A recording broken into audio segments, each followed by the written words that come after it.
लालची चोर। आगे बढ़ने से पहले वीडियो को लाइक और चैनल को सब्सक्राइब करना नहीं भूले।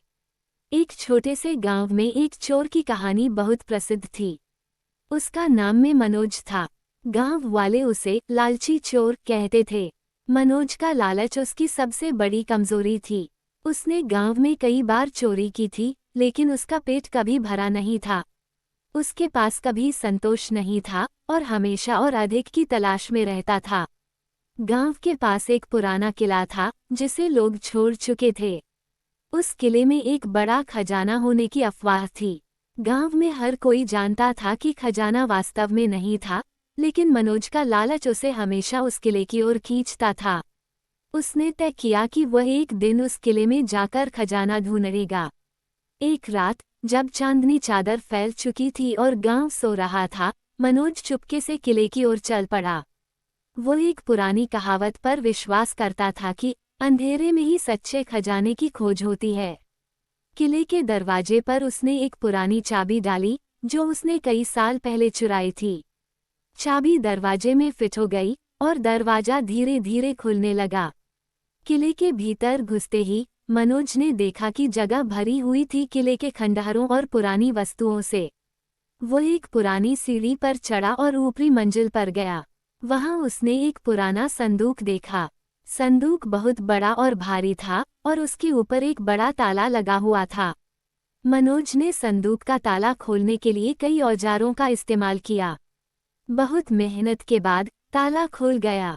संदूक के अंदर एक चमकदार वस्तु दिखी। मनोज की आंखें चमक उठीं। लेकिन जब उसने वस्तु को बाहर निकाला तो वो एक पुराना और धूल से भरा हुआ सोने का बर्तन था। वो बर्तन बहुत ही साधारण था और उस पर कोई अनमोल पत्थर या रत्न नहीं था।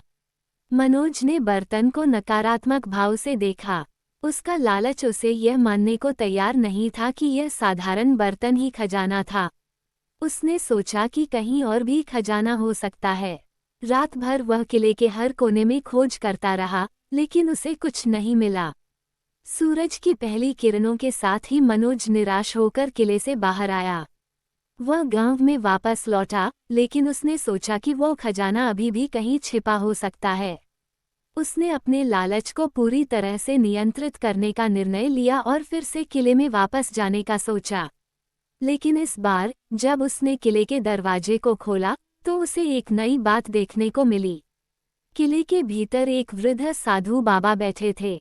बाबा ने मनोज को देखा और मुस्कुराते हुए कहा, तुम्हारे लालच ने तुम्हें बहुत दूर तक खींच लिया, लेकिन अब तुम्हें समझना होगा कि सच्चा खजाना क्या है। मनोज ने चौंकते हुए पूछा, सच्चा खजाना क्या है? साधु बाबा ने जवाब दिया, सच्चा खजाना वह नहीं है जो सोने चांदी में पाया जाए, बल्कि वह है जो तुम्हारी आत्मा को सुकून और शांति प्रदान करे। तुम्हारे लालच ने तुम्हें ये समझने से रोक दिया कि असली संपत्ति तुम्हारी आत्मा की संतुष्टि में है। मनोज को अपने किए पर पछतावा हुआ। उसने तय किया कि वह अपने लालच को छोड़ देगा और अपने जीवन को साधारण और खुशहाल बनाने की कोशिश करेगा। उसने किले में रहने का निर्णय लिया और वहां एक साधारण जीवन जीने लगा। समय के साथ मनोज ने सच्चे सुख और शांति को पाया।